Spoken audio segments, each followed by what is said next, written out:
This video is an analysis of the reclamation plan for the Pacifica Quarry, which, along with an environmental impact report, has been issued to the public and will soon be up for approval before the Planning Commission. This potential project would be huge in scope and would take at least 4 years to complete, having a major effect on not just the quarry but all of Pacifica, including Highway 1 traffic. This video will give a short summary of the main points of the proposed project, followed by a table of contents where you can see details on every aspect of it. The site was an active quarry until 1987. This project proposes to replace part of what was a solid rock hill with a huge pile of dirt. And I mean huge. Here are the numbers. They want to bring in 1 million tons of dirt. You heard me right, 1 million tons.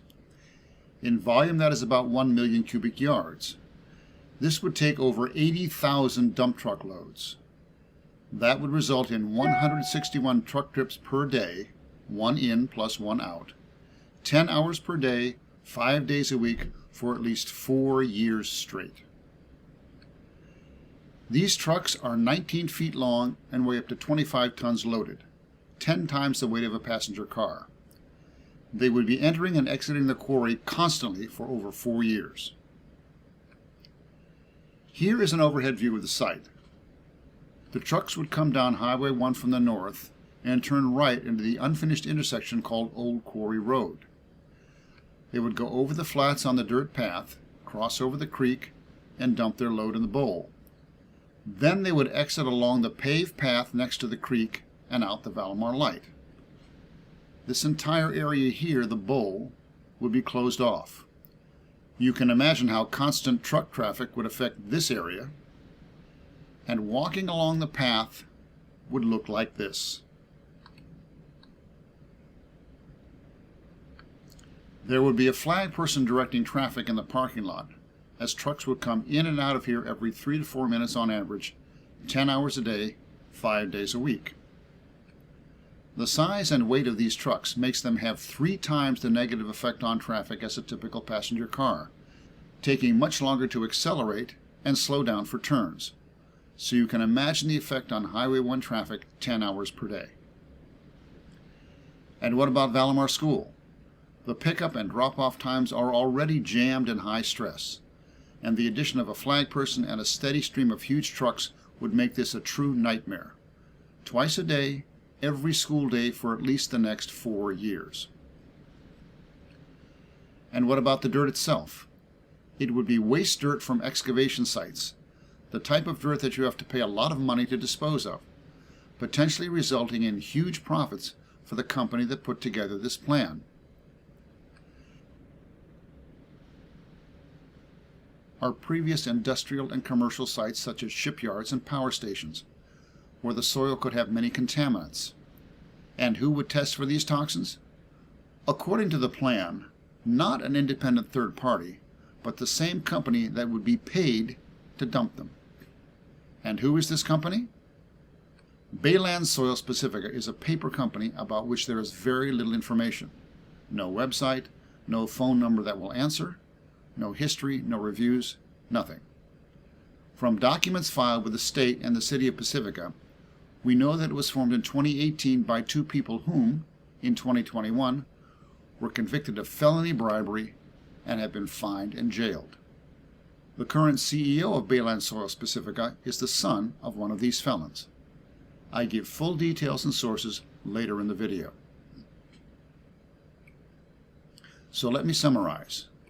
1 million tons of dirt, 161 truck trips per day for 4 years, affecting Highway 1 traffic, impacting Vallemar School, potential contaminants in the soil, and the company founded by convicted felons.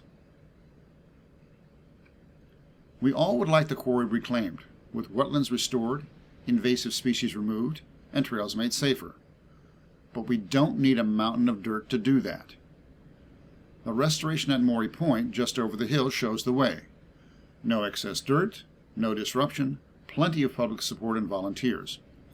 So the primary questions to ask are, why the giant dirt pile? And what is the public benefit? This plan is up for review by the Pacifica Planning Commission in early March. I encourage you to let them know how you feel about it. Remember that it was done by people outside Pacifica, and that neither the Planning Commission nor the City Council has had anything to do with it so far. So please be respectful in your comments and not accusatory. These people all have been sent the link to this video if they choose to look at it. This ends the executive summary. This video will continue with details of each topic in the following order.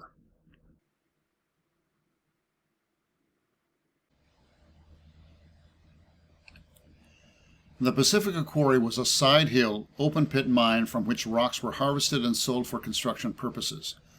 It ceased operation in 1987.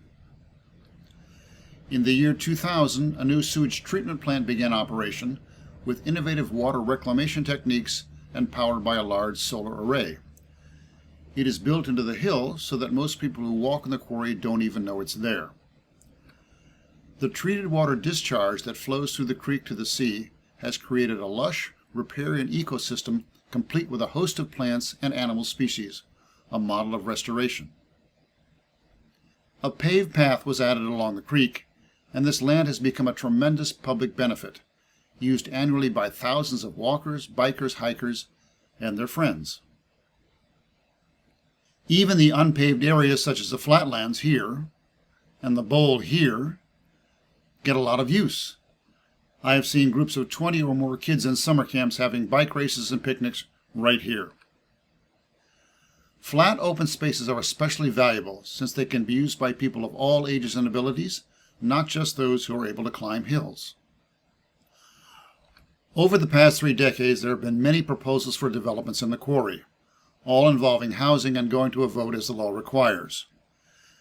The public rejected them all, realizing that they were far more about private profit than public benefit. The combination of limited highway access, wetlands, endangered species, and being in the coastal zone makes this property particularly challenging. According to the State Mining and Reclamation Act of 1975, mines such as the quarry must be reclaimed. Reclamation is defined as essentially undoing the damage and leaving the lands in a usable condition which is readily adaptable to alternate land uses and create no danger to public health and safety. The law says nothing about trying to restore them to their previous condition because with mining that's impossible. You can't restore the missing half of a solid rock hill unless you recover all the rocks and glue them back together. Not really practical. Yet this plan, with an inaccurate interpretation of the law, proposes to do the impossible with a huge pile of dirt. What's going on? The standard process is to have a reclamation plan as part of a development plan, so the public can get the full picture of what might happen to the property.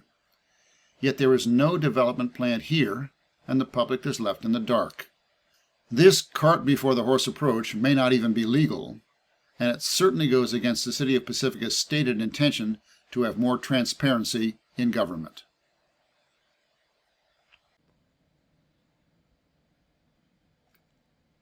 Here are the details of the waste soil dump site that I showed earlier, all numbers straight from the plan itself. 1 million tons of dirt, 1 million cubic yards, 80,000 dump truck loads, 161 truck trips per day, 10 hours a day, 5 days a week, 4 years straight. The size of this amount of dirt is hard to imagine, but here are some comparisons. Remember the Titanic, the world's biggest ship in its time? That amount of dirt would weigh as much as 20 Titanics. Or how about a more familiar comparison, a Prius? 640,000 Priuses. That's with catalytic converters, about 645,000 without. As far as volume goes, 1 cubic yard is, of course, a cube that is 1 yard or 3 feet on the side. 1 million cubic yards would be a cube 100 yards or 300 feet on each side. That's a cube of waste dirt 1 football field long, 1 football field wide, and 1 football field high. That is a dirt pile of biblical proportions. But this isn't just dirt. It's dirt that no one wants and that people must pay stiff fees to dump somewhere. The plan says that the sources of soil will be from public projects and private projects in San Mateo, San Francisco, and Santa Clara counties. We know that the Bay Area is heavily developed and that just about the only sites left are those that previously had commercial and industrial uses, where the soil is anything but pure. Think abandoned shipyards, rail yards, factories, and power stations. Of course, the engineers who wrote the report assure us that the soil will be safe, but how will they know that? They'll have to test it, and that's a lot of dirt and a lot of potential contaminants. Here is a partial list of potentially hazardous substances from Appendix D of the EIR. This is a lot of nasty stuff. Of course, not all these will be present in any batch of soil, but that's a huge list to test for, and you don't need many, arsenic, mercury, lead, for example, to make it hazardous.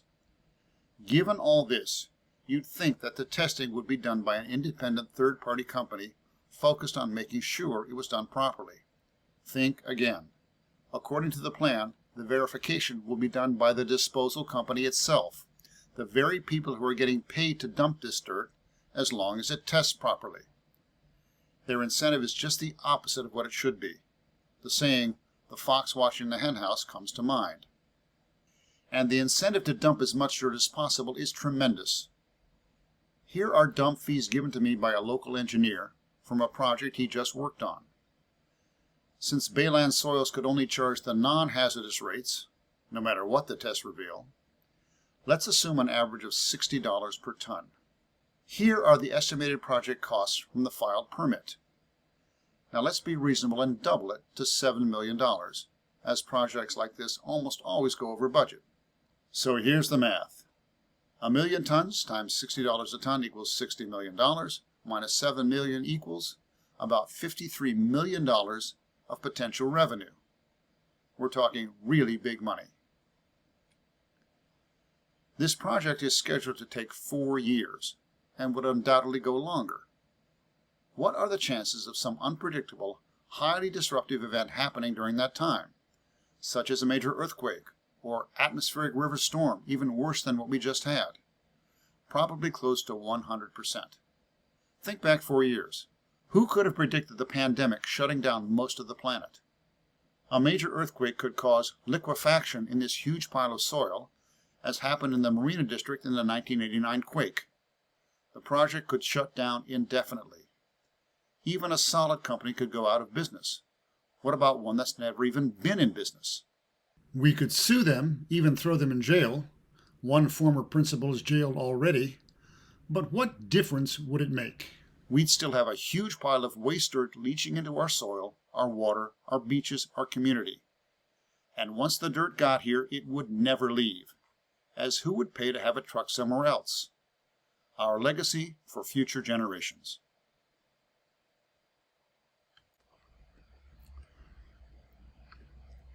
As shown earlier, the proposal is for the trucks to enter here, dump their loads, and exit here. So let's see what your experience would be like when you want to go hike, bike, or walk the dog there. You roll into the Reina Del Mar parking lot with the kids, the bikes, and the dog. But what you see is the gate open with a flagman and huge trucks coming through. You try to park, offload the dog, and get the kids on their bikes without getting run over, and when the flagman permits, you hustle the gang to the path. You start on the path. Now you can see here that the flat area is quite close to the path, and that next to the flat area it gets very rough and overgrown rather quickly. They will grade some of this, but basically the only flat area for the trucks is right next to the path. So your experience would be something like this. A steady stream of 9-foot-high, 12-ton trucks bouncing over a rough path, kicking up dirt from the path, as well as giving off dust from the remains of the load they have just dumped. Probably no more than 6 feet away. Not exactly the relaxing hike in nature that you were looking for. If you make it to the crossover, you'll probably have to stop and wait for another flagman to wave you on. This yellow line here is a fence surrounding the entire bowl area, which will be closed off for 4 years with a gate here, and there'll be a lot of trucks coming in and out of here, so you may have to wait a long time, and you'll probably have company, because other people will likely be queued up including folks who just paid $4,000 for their e-bikes. No happy campers here.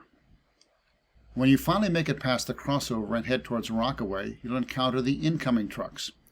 A little bit farther away, but twice as heavy with their full load and so probably noisier.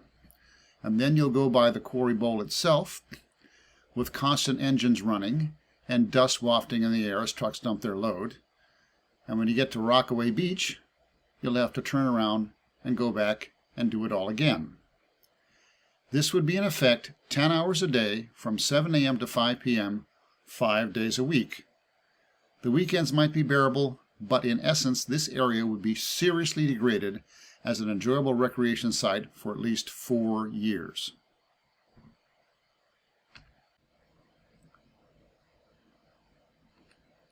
As noted earlier, the dump trucks are big and very heavy.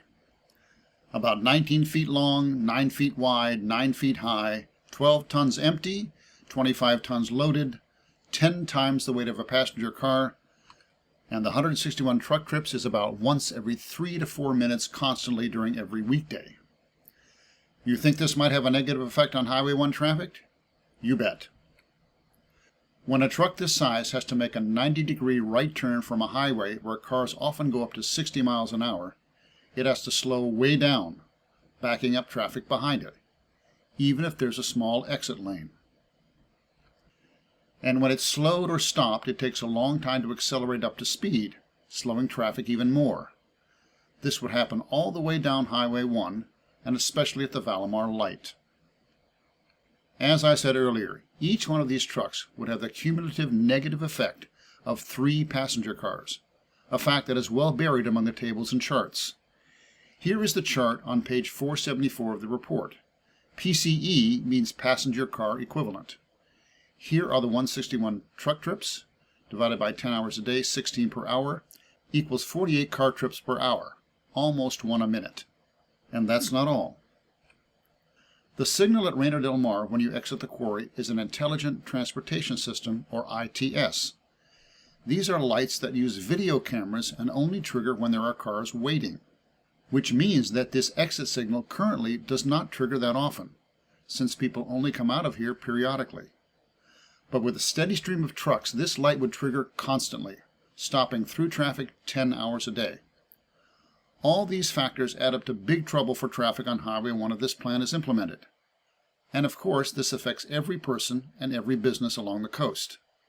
And worst of all, what if your kids go to Vallemar School? Here is what the Reina del Mar intersection looks like twice a day on school days, at morning drop-off and afternoon pickup times.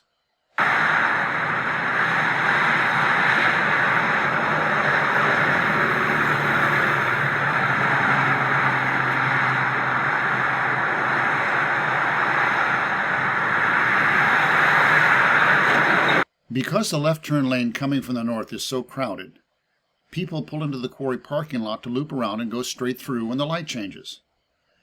This line of cars fills up the lot and sometimes backs up onto the highway. Can you imagine what it would be like with a flagman trying to wave trucks through? This logjam could easily have 3, 4, or 5 trucks backed up, as it can take a long time. And what about the safety of the children? It's already an extremely stressful and time-consuming process for parents and kids, and this could make it a true nightmare, twice a day, every school day for the next 4 years.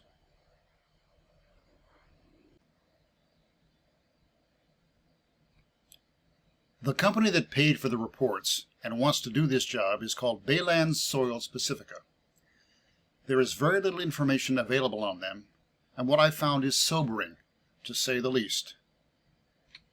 According to the California Secretary of State website, Baylands Soils Processing was formed in 2009 by William Gilmartin III with an office listed at 225 3rd Street in Oakland. Also listed as agent was a man named Alan Varela. In 2018, Baylands Soils Pacifica was formed using the same 3rd Street Oakland office address, making it almost certain that Gilmartin III and Varela were involved. In March of 2020, William Gilmartin of Baylands Soils filed for a coastal development permit with the city of Pacifica and paid the fee with a check signed by Alan Varela. In May of 2021, William Gilmartin III, along with his partner Alan Varela, were convicted of bribing San Francisco Public Works Director Mohammed Nuru over a 7-year period. You probably remember this, as it was all over the news. Gilmartin and Varela were principals of a company called Proven Management. In February of 2021, 3 months before the two pled guilty, William Gilmartin IV, son of William III, was listed as principal officer to Baylands Soils Pacifica, most likely replacing his father as the face of the organization, with the same 3rd Street office address. If you look closely at the 2020 coastal permit filing, it says simply William Gilmartin is the name, but the email address and the final signatures say William IV. These look to have been added later, sometime after the February 2021 officer replacement, but I can't be sure. In any case, William IV has a Proven Management email address right here, showing that he worked at the same company as his father during the time when the bribery took place. Need I say more? Is this the kind of company you want your city doing business with? Where is the due diligence?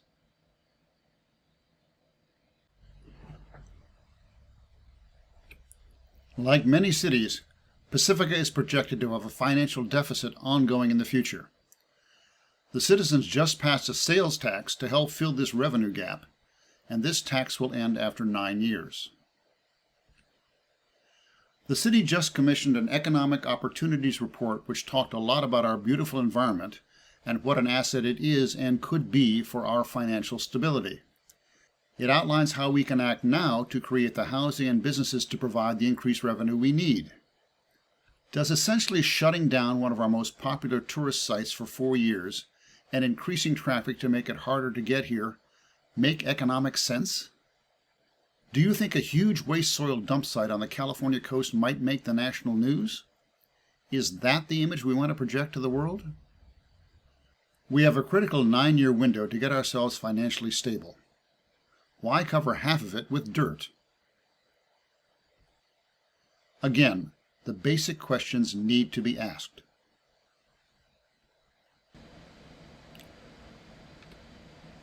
So what does the environmental impact report say about all this? The disruption, the earthquake risk, the traffic problems, etc. That's the purpose of an EIR, isn't it?